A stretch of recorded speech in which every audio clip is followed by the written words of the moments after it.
Okey, Assalamualaikum warahmatullahi wabarakatuh. Teman-teman saya, teman-teman media yang saya hormati sekalian, bersama-sama saya, di sebelah kiri saya ialah Timbalan Presiden Jati Malaysia, Datuk Aidil Ghazali. Kemudian di sebelah kanan saya ialah Setiausaha Agung Jati Malaysia, Tuan Haji Norman Toha. Dan di hujung di sebelah sini ialah Saudara Azizan Abdul Majid, Tuan Haji Azizan Abdul Majid, yang merupakan bendahari kepada Jati Malaysia.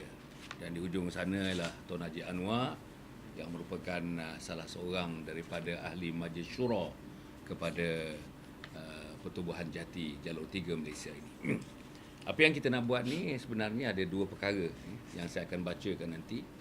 Pertama ialah mengenai titah Kebawah Duli Yang Maha Mulia Sultan Selangor yang menyentuh persoalan tentang kalimah Allah. Yang saudara tahu 2 hari yang lepas beliau bertitah mengenai itu yang saya akan bacakan nanti. Yang kedua ialah mengenai tuntutan Komanggo yang berlaku di Geneva. Itu pun kita akan sentuh dua perkara. Jadi apapun pertanyaan-pertanyaan nanti atas dua perkara yang pertama itu, kalau ada pertanyaan-pertanyaan yang lain daripada kalimah Allah dan Komanggo, kita akan buat di fasa yang berikutnya lah. Mana kita habiskan tentang kalimah Allah dan Komanggo dulu. Yang lain-lainnya kita buat selepas itu. Okay. Jadi kepada saudara saya ucapkan terima kasih kerana pada hari Sabtu ini ialah hari bercuti kebanyakannya.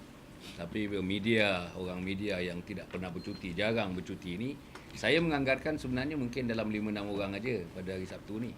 Tapi kehadiran pagi ini menunjukkan minat saudara bukan kepada Jati agaknya, tapi minat saudara kepada subjek yang akan dibincangkan. Subjek yang akan dibincangkan ialah kalimah Allah yang pertama, yang kedua ialah tuntutan Komanggo yang kita akan bacakan, yang saya akan bacakan sebentar nanti. Saya akan bacakan terus kenyataan akhbar ini. Kenyataan akhbar Jati mengenai titah Kebawah Duli Yang Maha Mulia Sultan Selangor berhubung dengan penggunaan kalimah Allah, dan saya nak tambah lagi, dan juga tuntutan Komanggo. Dua-dua sekali. Tapi dalam ni tak ada. Tuntutan Komanggo tu tak masuk dalam tajuk kita, tajuk besar kita. Jati menjunjung kasih dan menyanjung tinggi kenyataan yang dikeluarkan oleh Dewan Diraja Selangor mewakili Kebawah Duli Yang Maha Mulia Sultan. Kenyataan yang begitu tegas sangat bersesuaian dengan kedudukan baginda sebagai payung kepada Islam di Selangor, negeri di bawah jajahan takluk baginda. Kebawah Duli Yang Maha Mulia Sultan dilihat memperakukan sepenuhnya keputusan Mahkamah Rayuan yang dibuat pada 14 Oktober yang lalu. Sikap tegas baginda juga disandarkan kepada enactment agama bukan Islam dalam braket kawalan perkembangan di kalangan orang Islam 1988 negeri Selangor, juga keputusan Majlis Fatwa Negeri yang telah pun diwartakan. Jati beranggapan sudah selayaknya Kebawah Duli Yang Maha Mulia Tuanku mengeluarkan kenyataan sedemikian sebagai langkah untuk mereda dan menghilangkan sebarang keraguan dan salah faham mengenai keputusan Mahkamah Rayuan tersebut dan peruntukan-peruntukan yang terdapat di dalam Perlembagaan Persekutuan sendiri, termasuk enactment Kerajaan Negeri dan juga keputusan Majlis Fatwa Negeri. Selain daripada itu, Kebawah Duli Yang Maha Mulia Tuanku telah mengambil satu langkah bijak, khususnya di negeri Selangor, untuk membendung sebarang kejadian yang tidak diingini akibat langsung daripada kerja-kerja mereka yang tidak bertanggungjawab dan mempunyai kepentingan sendiri, sama ada daripada peringkat individu, pertubuhan atau organisasi yang mewakili mana-mana agama termasuk di kalangan orang Islam sendiri.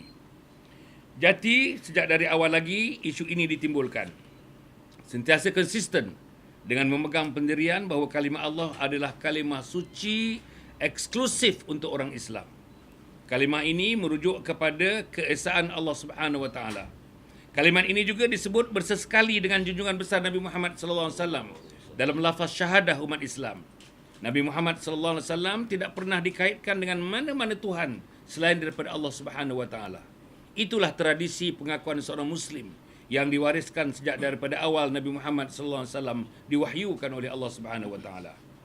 Jati ingin membuat penegasan supaya pihak berkuasa mengambil tindakan tegas kepada mana-mana individu atau pihak yang cuba meremehkan keputusan Mahkamah Rayuan, peruntukan Perlembagaan Persekutuan, enactment negeri yang berkaitan dan juga keputusan kebanyakan Majlis Fatwa Negeri termasuk Majlis Fatwa Negeri Selangor. Tindakan yang dimaksudkan antaranya ialah memperhebat dan mempertegaskan gerak kerja penguatkuasaan dan juga merisik dan menyiasat sebarang aduan yang datang daripada mana-mana pihak yang kredibel sebagai langkah meluaskan ruang lingkup gerak kerja penguatkuasaan itu. Jati juga ingin memberi amaran di sini. Sekiranya bibit-bibit destruktif ini tidak dibendung, negara akan menjadi porak-poranda.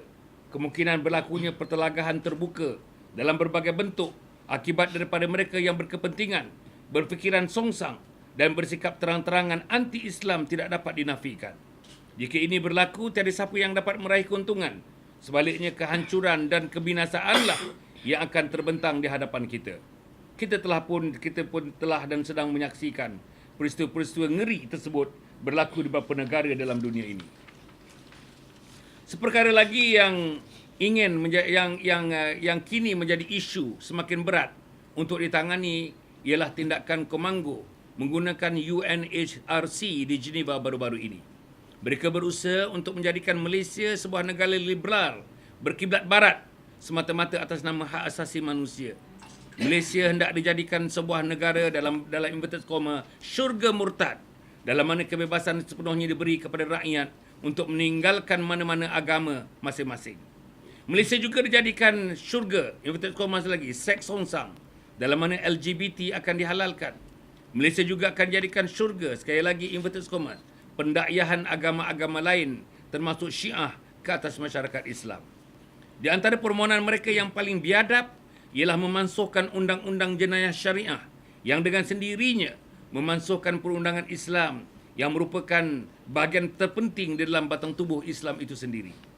Amat jelas bahawa tindakan Komando merupakan satu tindakan paling jahat yang boleh dilabelkan sebagai penjenayah dan penderhaka kepada negara. Manusia-manusia seperti ini tidak seharusnya diberi ruang dan kesempatan menikmati kehidupan serba selesa dalam negara ini. Manusia-manusia seperti ini jugalah yang disebut sebagai gunting dalam lipatan dan berpijak di bumi ini, sebaliknya berpayung di tempat lain. Dengan apa yang mereka lakukan, amatlah wajar untuk mereka diperangi dalam inverted commas. Malaysia tidak memerlukan rakyat seperti pejuang-pejuang Komando itu. Jati sedang mengambil langkah bersama dengan majlis-majlis agama negeri dan pertubuhan-pertubuhan lain yang berkaitan untuk menganjurkan satu sesi penerangan mengenai bahayanya tuntutan Komando itu. Keberbahayaan tuntutan Komando itu bukan sahaja kepada Islam dan rakyat keturunan Melayu, malah tuntutan mereka akan mengubah corak dan bentuk kehidupan 28 juta rakyat Malaysia. Usaha biadab mereka itu akan mencela Islam sebagai agama persekutuan, pengiktirafan kepelbagaian fabrik masyarakat, serta peruntukan hak istimewa bagi orang Melayu dan Bumi Putra atas sifat mereka sebagai penduduk peribumi negara ini. Dalam keadaan sekarang ini pun telah terdapat tanda-tanda perpecahan. Bayangkan apa akan terjadi kepada negara ini seandainya sebahagian atau mana-mana tuntutan Komando yang diperjuangkan oleh mereka yang berkepentingan dan berniat jahat itu menjadi kenyataan. Didorong oleh rasa keinsafan dan kebertanggungjawaban, Jati ingin menyerukan supaya setiap pihak yang memperjuangkan secara songsang isu kalimat Allah dan Komando dengan tuntutan mereka supaya mereka dapat balik kepada asas berfikir secara rasional. Pada masa yang sama, mereka juga sepatutnya menyoal diri masing-masing, sama ada yang dituntut bertepatan dengan aspirasi nation building yang terpancar melalui peruntukan perlembagaan persekutuan, enactment negeri dan juga pandangan jauh yang dibuat oleh pengasas-pengasas negara ini. Bagi umat Islam dan bangsa Melayu, Jati ingin menyerukan bahawa tindakan yang diambil oleh pihak-pihak yang berkepentingan selama ini sama sekali tidak akan memberi apa-apa faedah kepada Islam dan bangsa Melayu. Sebaliknya, tindakan mereka mengundang kemurkaan Allah Subhanahu Wa Taala dan menghancurkan umat rumpun Melayu peribumi negara ini. Kita buat ini alhamdulillah pada 16 November pada hari ini. Jadi saya bukakan kepada saudara, bersama saya sebagaimana saya sebutkan adalah 3 orang kita punya pimpinan Jati yang akan respon kalau apa ada soalan-soalan saudara mengenai dua-dua perkara itu. Selepas itu